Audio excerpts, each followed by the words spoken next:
Because the other part of what happened in 2023 is probably it is more difficult than the fertility stuff. So I guess I should give a trigger warning that if suicide is something that is very triggering for you, then you might want to shut off this episode or skip ahead. But I don't know, guys. I don't know if I've been very vague, but I've vaguely mentioned that I don't have the greatest family. I don't have the greatest upbringing. I don't really think I've been specific at all. But specifically with my mom, we had actually been estranged for almost 10 years.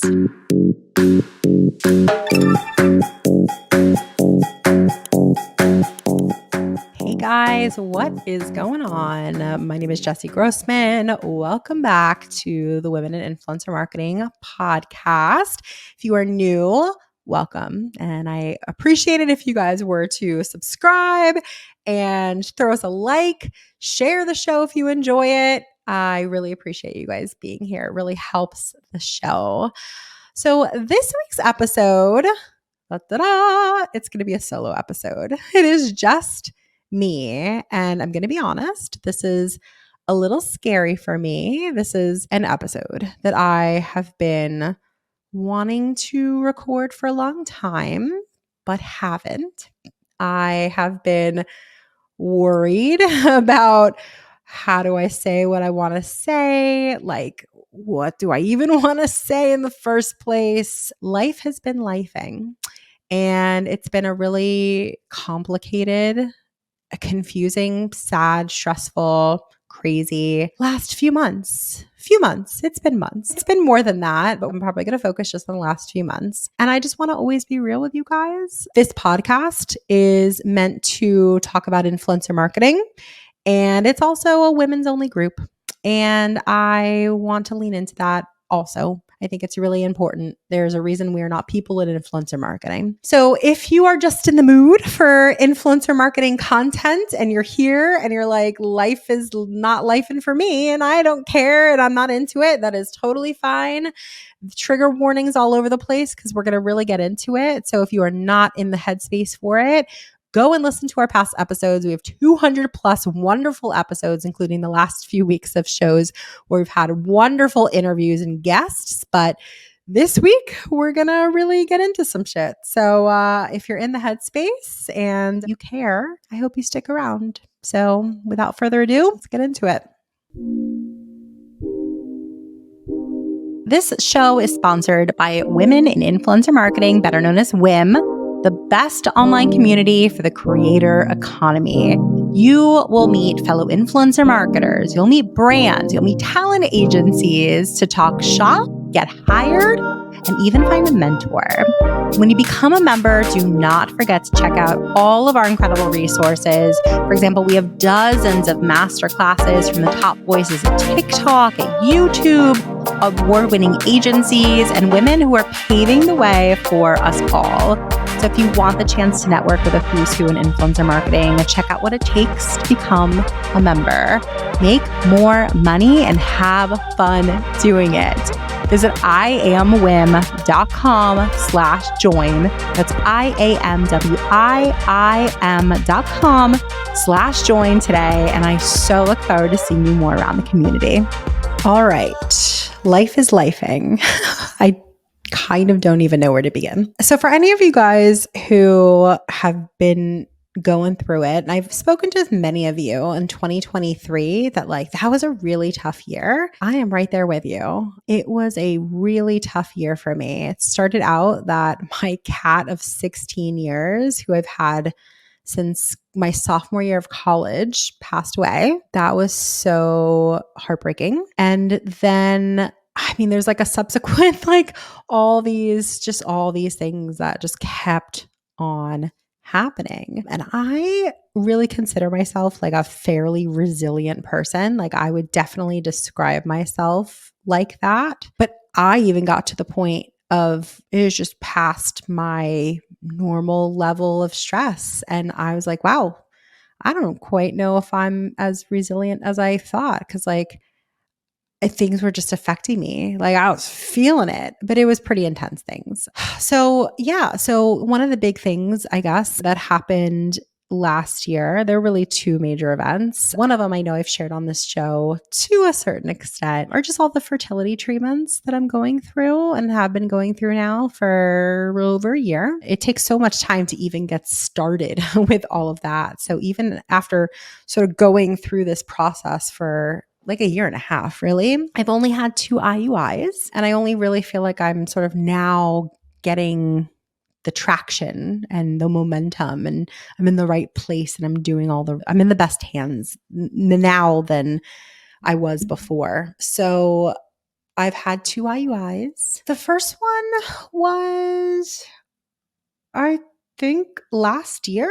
Yeah, it was last year for sure. Was it? I can't remember. Anyways, it was a few months ago and it didn't work. It didn't go through. Wasn't really, I mean, I wasn't hugely disappointed, only because I had heard from so many women that and knew like the statistics of an IUI. So let me pause, because I'm so aware that like I didn't know any of this stuff, even that acronym. I was like, IU what? Before. So for any of you guys who are listening and interested in learning about fertility stuff or going through it or just don't know, I'm not going to give you a whole history lesson for sure, or a whole anatomy lesson, but IUI is like the less invasive fertility treatment. So what my experience was, I'll just share my experience, is that I've had all these tests upon tests on tests at a fertility clinic that I'm going to here in New York. And they get you to a point where, for me, my periods have always been irregular. I've never really been regular. And what they discovered is that although I was ovulating, my follicles were like teeny, teeny, tiny. And so what my like treatment plan was to go on medication to basically like help regulate my periods and also make my follicles large enough so that they can hopefully become a baby. So that's been the plan. I've been on a couple different medications. I tried letrozole, didn't really work so well for me. And then I tried Clomid again. I had tried it at a previous doctor, but it was just the gynecologist. And if anyone is going through fertility treatments, I would just highly, highly recommend stop going to a gynecologist about it. You got to go to a fertility clinic, because like gynecologists just like, they don't handle, like, there's so much more that a fertility clinic knows, and not even like knows, but like that they will do for you. More testing, like it's just a specialized place and it's a very specialized issue. So I wasted a lot of time going to gynecologists trying to like solve this problem. And I wish I would have gone to a fertility clinic much sooner. So now I feel like I'm in good hands, better hands. Good hands. And yeah, so an IUI is basically after I had like a round of medication, you have monitoring every like 2 to 3 days after the medication to basically see that the follicle is getting larger. And once it gets to the size of like a viable follicle for fertilization, you go in and you have a procedure done where your partner goes the morning of, very early. It's all so early, you guys. Oh my God.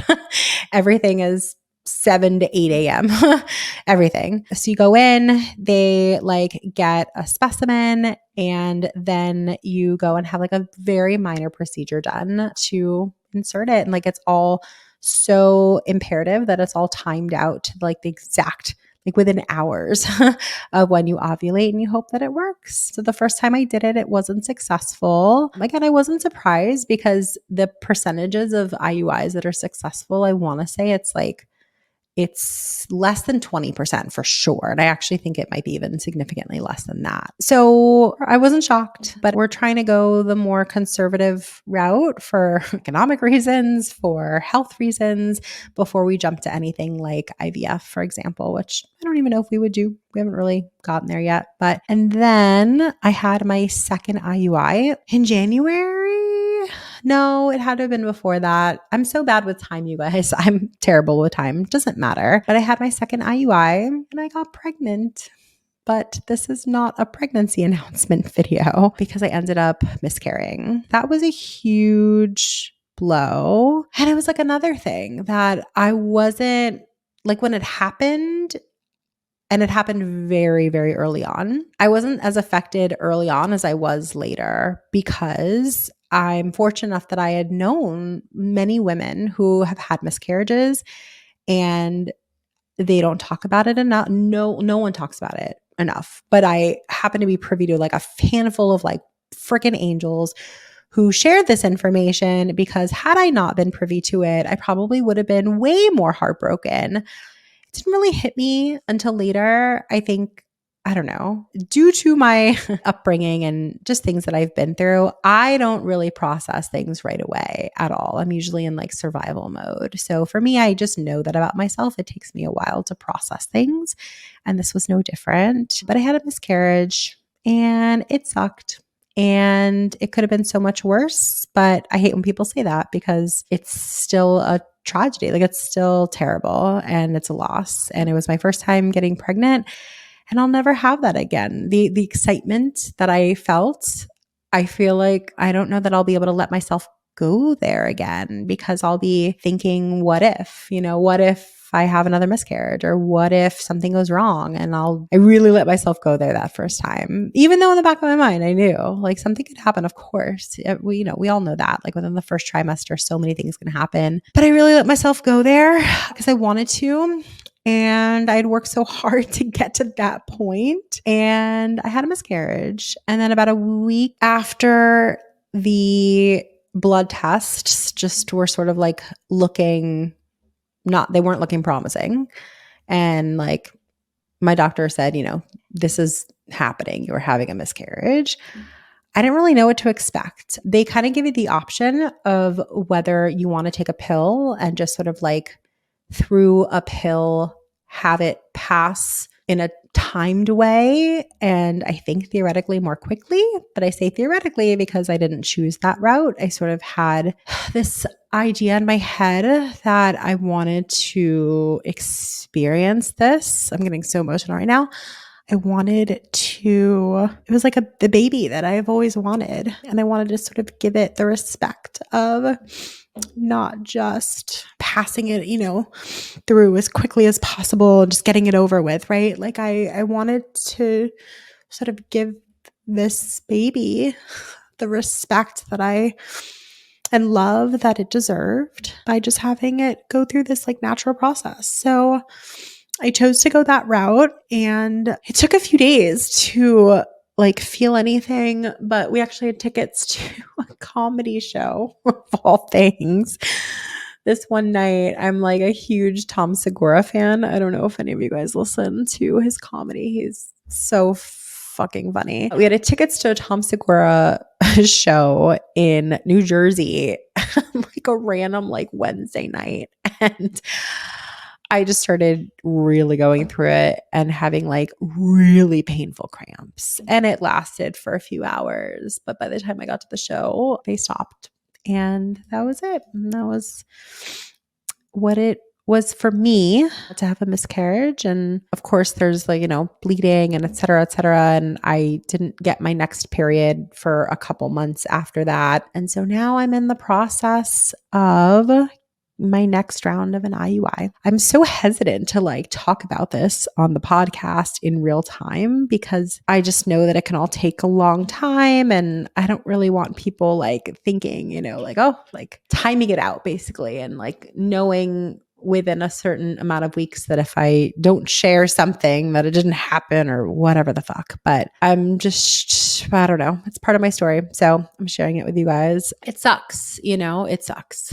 Going through this fertility journey for as long as we have has been a roller coaster. You just like, I feel like I have to like relinquish so much control where I am such a control freak. I just am. I know this about myself. Try to do better, try to improve that, but I'm just so much of a control freak. So it's been like a huge mind fuck because going through this process, like it's something that I want so bad. And then I'm not getting it. And then I'm wondering like, is this going to be worth it? Like, am I really subjecting myself to this like turmoil and this insanity, this crazy train, because like I 100,000% want this. I start doubting myself. I start questioning my decisions, and we're continuing going through it. I guess I had heard from a lot of people that going through fertility treatments it's like one of the hardest things that many people go through. I've heard that from many people. And you brace yourself for it if you have that information. Everybody's experience is just different. I will say, like, the month that we did get pregnant, I was really able to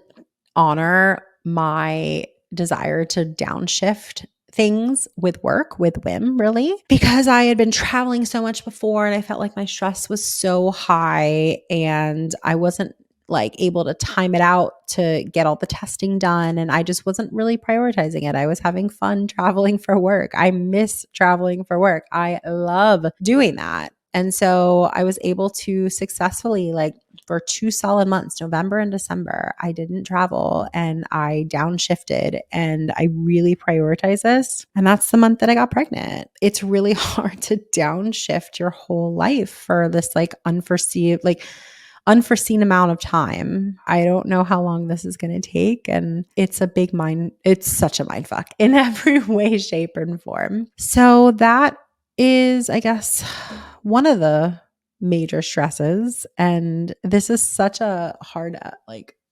conversation for me to have and podcast for me to record. Part of me wonders if I'm even going to publish this. We'll see. Quick question for you guys. How much do you love redlining agreements? Yeah, me too. Let me tell you about our latest sponsor called Caveat. So Caveat with K is an AI-powered contracting platform that simplifies and automates your contracts. It'll hugely improve the way that you review partnership agreements. So if you're a media company or an entertainment company or a management firm, it's a must-have tool. Look, sometimes you do need to hire a lawyer, an expensive lawyer nonetheless, to work on an agreement because it's over a certain threshold, and a good lawyer can be invaluable. But what about all those other partnerships, those other contracts that are for $5,000 or even like $1,000? That's where Caveat comes in to support you and your team through AI to process your contracts to gain a competitive edge through data-driven insights and automatic AI-driven red lines. It's game-changing tech, and it's founded by 3 brilliant women. So you know why I'm out here supporting it. Get time back in your day because Caveat will help you with the part of your business that may be your least favorite. So head to our website. It's iamwim.com/caveat for a completely free trial. That's iamwim.com/KAVEAT. I hope you guys love it as much as I do.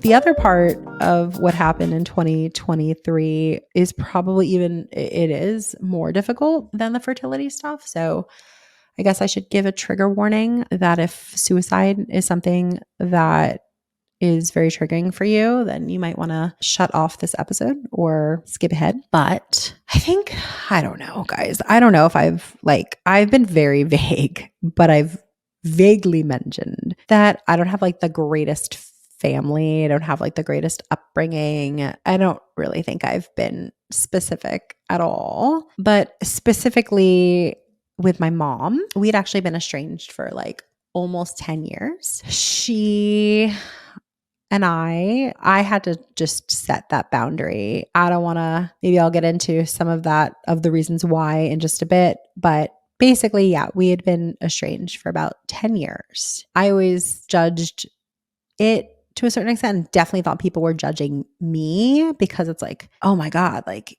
you're a woman. How do you not have a relationship with your own mother? Like, what's wrong with you? And if you don't, what does that mean? But I know the reasons why. I know what I was protecting myself from. And I know that it was absolutely the right decision to make, as hard as it was for 10 years to do that. I had no choice. So that was the decision that I made. And then at the end of, wasn't at the end, in the middle of 2023, after a WIM event that went so well, it went so well. I came home and was just like on cloud nine, talking about how successful it was, how fun it was, great time, blah, blah, blah.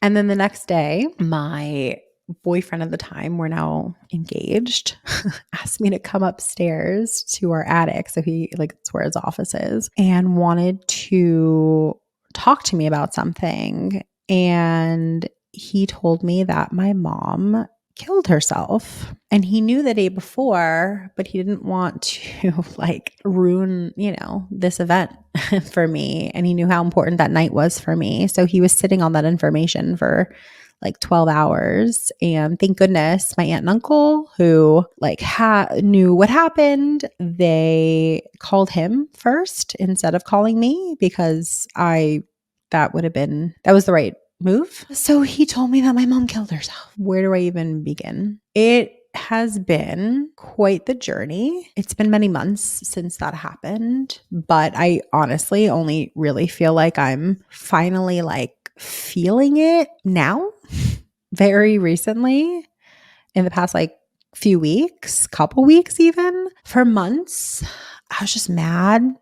I was pissed. Just the way that she did it. It was just like a big fuck you, which is very on brands for her. And I was just mad. And I was experiencing, and still am, so much anxiety. I'm grinding my teeth, and I'm never done that before. And I'm so anxious all the time, more I'm a huge proponent for therapy. So I've been in therapy for decades at this point. And I have a therapist who I love. She's amazing. And she's just you're experiencing anxiety because you're not grieving. You're not dealing with or processing what's going on. So I knew that cerebrally. And in my mind, I'm I want to process this. I need to grieve. I want to grieve. I just want to get through this.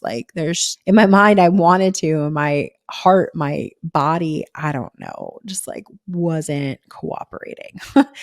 At all. I don't know. I was just in this mad, angry place, and I really wasn't feeling much for months. And then finally, I am just now starting to grieve her loss. It's incredibly complicated. Like I said, we had been estranged for 10 years. I'm grieving the fact that I never had a mother who gave me what I needed.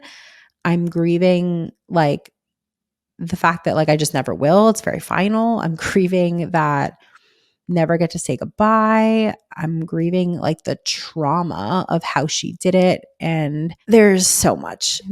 So I guess when life is lifing and you want to be a productive member of society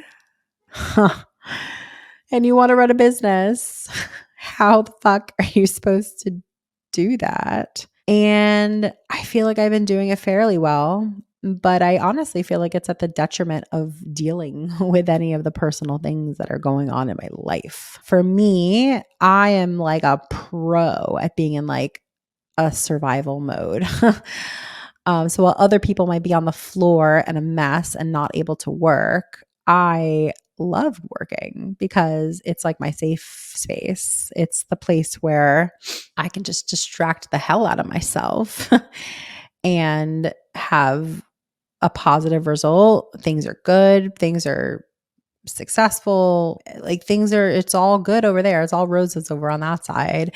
It's when I deal with the traumas that I've been through and the garbage that is, parts of my personal life, that's when it's challenging. So we'll just say that I don't want this to be a conversation of me giving any advice whatsoever. It's really just me sharing my experience with you guys. But I'm just on a long ass journey trying to work through all this, and I guess take the appropriate time that I need to just work through it and process it. And like feel better and like do my personal life, you know? It gets complicated, sort of. It gets hard for me, I should say. It gets hard for me to prioritize myself. I love WIM because I get to uplift all these other people and help all these other people and support them. I enjoy it. Like it's something that I genuinely enjoy. I'm like, I'm the luckiest girl in the world because I have the best job in the world. I like created this whole life for myself of like a job that no one has. And it's something that like I've architected that it's like all the things that I enjoy. I'm very lucky to have that. I think the challenge for me is peeling myself away from it because that's the easy part for me and the enjoyable part, right? Of course it's easy because I love it and I enjoy it. But when life is lifing and when your personal life is a little bit in shambles and shit happens, it's important and difficult, for me at least, to prioritize dealing with it and processing it. So that's where I'm at. That is the life update. I'm also on this journey to connect with more people in like a meaningful way. Because of this recent loss of my mom, and I'm also estranged from my dad, by the way, I've just had I didn't have the family that a lot of people did, that a lot of people do. I didn't have great parents. So I am on this like journey to make some more meaningful relationships in my life and know that like it's okay to like need a hug. This sounds so stupid and so cheesy. Like it makes me feel uncomfortable a lot of times when people are like really nice to me or like an elongated hug because they know I'm going through something, because like that intimacy freaks me out because I've had these intimate relationships like with parents, for example, who've totally dropped the ball, right? And so that idea of having that intimacy is so scary because like God forbid they suck me in and then they fuck me over because I've been fucked over so many times. So many times. I got stories on stories for you guys, but that's my journey right now. So, God, I have been like wanting to put my thoughts down for you guys and share this, but I've been nervous and like just I'm like what do I say? Like I don't even know where to start, how to say it. I hope any of this made sense. I hope that something positive comes from this, if the very least just to know that like God forbid you've experienced any of these garbage things that I have, that like you're certainly not alone. But I also think that like I don't want this to be an episode of like, you know, freaking toxic positivity that I hate, which is like everything is going to be just fine. It's like no, like it probably will be. But like it's just being present and just saying like right now in the moment that I'm in, like this is hard. Right now in the moment, I am feeling fucking sad, depressed, anxious, all the things. And life is lifing. So I don't even want to have commentary on it because I really just want to be present and hope that by being so, I can like work through it and sort it out in my mind because it's pretty heavy stuff. So that's where I'm at, you guys. I did it. I got through this. Oh my God. I really appreciate you listening. I really appreciate you like caring or being interested in the topic. I hope that if you know anybody going through any of these things, that you please give them some grace. These are not easy things to talk about. In fact, like these are two topics that no one talks about very rarely because like there's a lot of shame around them, around infertility and around suicide. Oh my God, these are two topics that are so shameful for people. And I don't want to fall into that trap. It's certainly not shameful for me, thank God. Mostly because I've had people who have talked about these things and have gone through them and exposed me to them. No one wants to be part of either one of those clubs, but here I am. The shame isn't really there for me. It's just it's a bitch to process all of this and to just be very present and going through it all. So this is that moment. So I'm on the journey. I'm in the process of going through some really heavy stuff. And that is my story. Thank you guys again so much for listening. And I hope you took something from this episode. If you did, leave a comment, send me a DM, send me a Slack message. Like, it would be nice to hear from you guys, especially with such a hard topic to talk about. I hope that something positive comes from doing this. And I will see you guys next week. If you enjoyed this episode, we gotta have you back. Check out our website for more ways to get involved, including all the information you need about joining our collective. You can check out all the information at iamwim.com. Leave us a review, a rating, but the most important thing that we could ask you to do is to share this podcast. Thanks for listening. Tune in next week.